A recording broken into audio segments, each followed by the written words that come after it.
celebrity, true or false? You can't handle the truth. There you go. That's our production value. All right, first one. This is one of my favorite ones we've ever had here. True or false, Blair Underwood?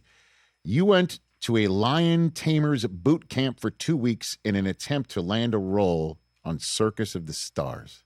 That is very true. It is absolutely true. Come on. But I will tell you what was funny about that is they didn't know they had never had a black lion tamer.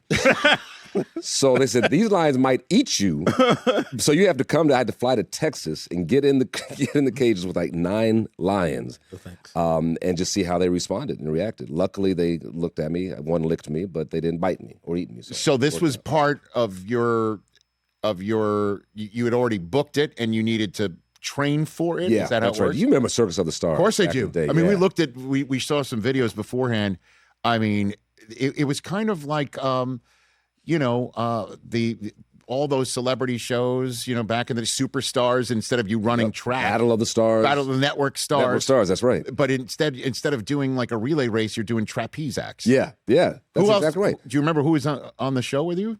From back so what happened was, I couldn't do it. After I went down there and spent time with the lions, almost and risked my life and limb, and then my schedule didn't permit for me to do it, so it didn't work out. But that is true. So that is true. Yeah. Okay, fantastic. Secondly, true or false? You left Carnegie Mellon early to join LA Law, right? Is that true or not? I just left because I couldn't afford to stay. LA Law happened. Got it. It worked out. But later you got a degree writing a thesis about Sidney Poitier after being seated next to him on a cross-country flight. That's very true. No kidding. Yeah. All right, so you're sitting there and like Sidney Poitier is sitting, is he right next to you? Are you right next to me? I was in New York doing press to promote my first episode, first week of LA Law. I ended up doing 7 years on that show. And I'm walking down the aisle, I think it was Eastern Airlines.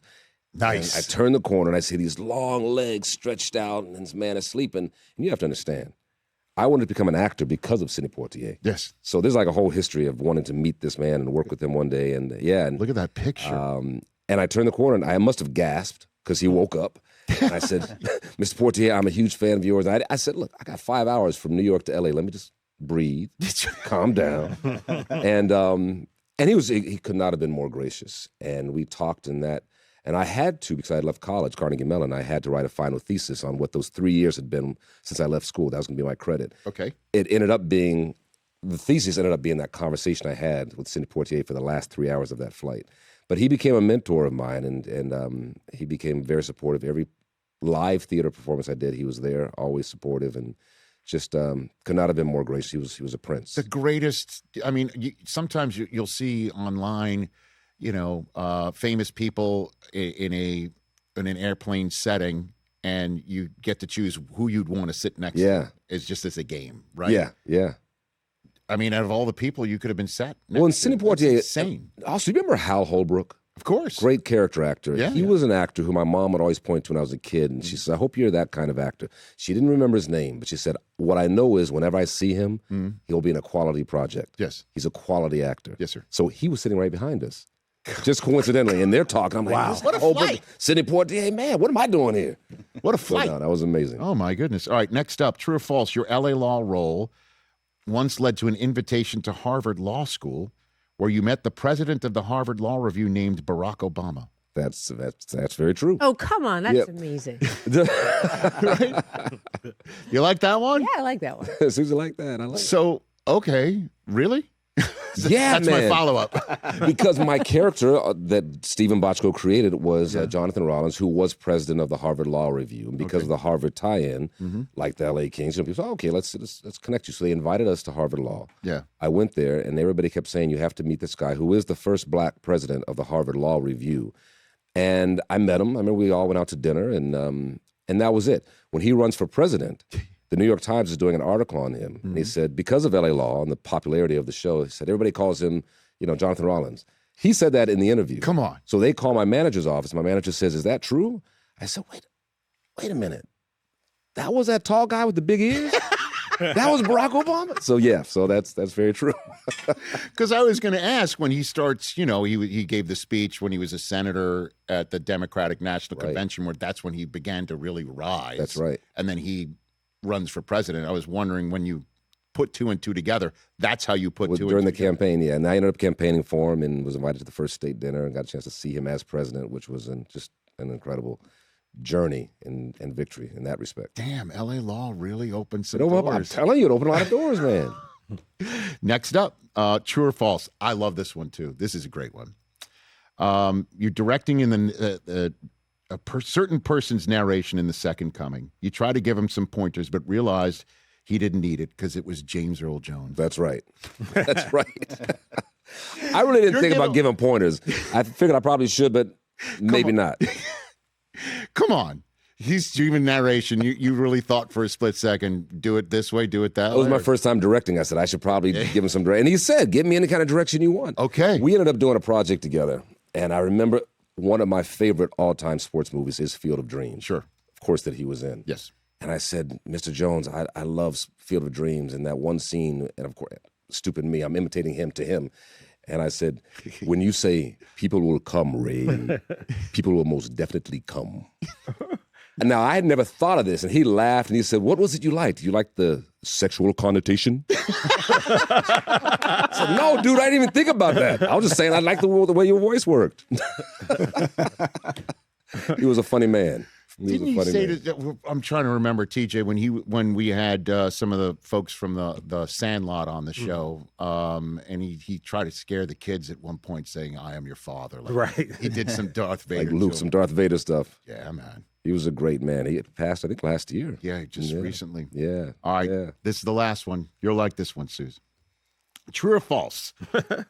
In Sex and the City, the giant "I love you" cookie that caused Miranda to break up with you was real because you kept eating it for days after the scene.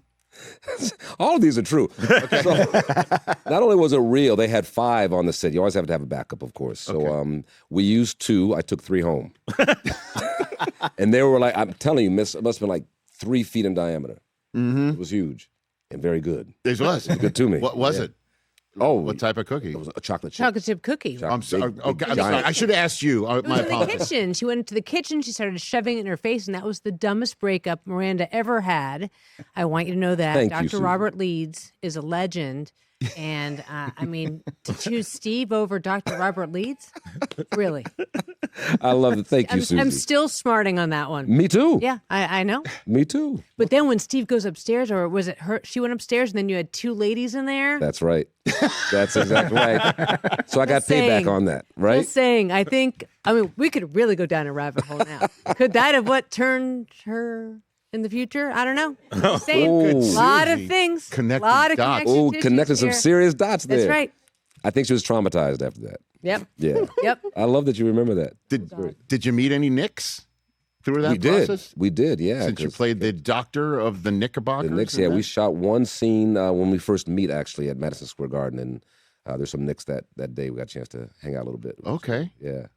Okay. Do you have any follow-ups, Suze? I mean, honestly. She's there. She's watching. She doesn't know who's playing. He looks across the court. He gives her like a little wink. She goes, "Oh my God, he's looking at me." But I don't watch the show very much. It's like your national anthem. I'm loving It that. literally was. I Like know. you lived in New York City at the time. I Like know. you must get that quite a bit.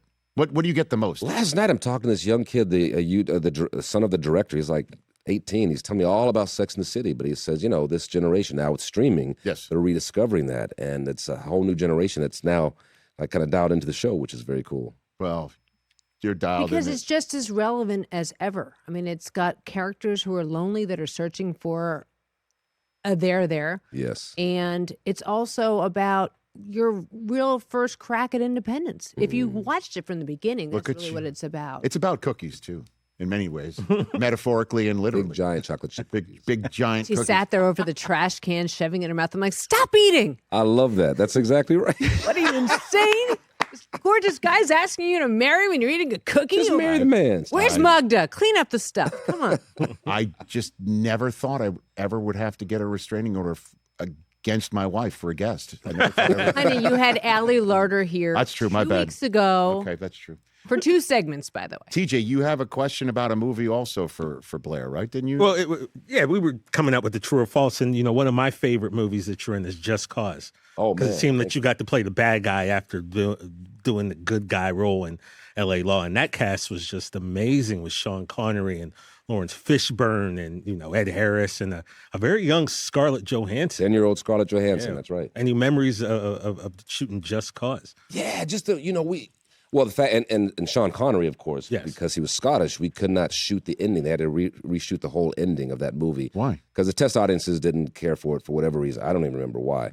But we had to shoot the whole ending back in London, because we shot it in Miami, in the Bahamas, because Sean Connery could only spend so many days in the United States because of his Scottish citizenship. Right. So, it was just cool, man. They rebuilt this entire swamp, like the size of a football field, 100 yards, man-made swamp. And we shot that entire scene there at where he shot James Bond for years at Pinewood Studios in London. Really? Yeah. So you're that was shooting cool. on this. Man, you've had some experience. I've been very, very fortunate. So you're shooting with Sean Connery on the same studio set that he would shoot Bond movies. St. James Bond, yeah. Wow. That's what I think about. I don't blame those you. days, yeah. Is it? Yeah, you like playing the bad guy? I love playing the bad guy because, again, that L.A. Law was 7 years of my life, and it really established certain roles. Sidney Poitier was a template of the kind of characters I wanted to play, but to kind of flip that on its head, Just Cause allowed me to do that. And then the next 20 years of my career was a lot of bad guys or in between where you don't know what to expect, which is great. Hey, you made it all the way to the end. Thanks for that. Check us out every single day streaming live on Disney Plus and the ESPN app 12 to 3 Eastern.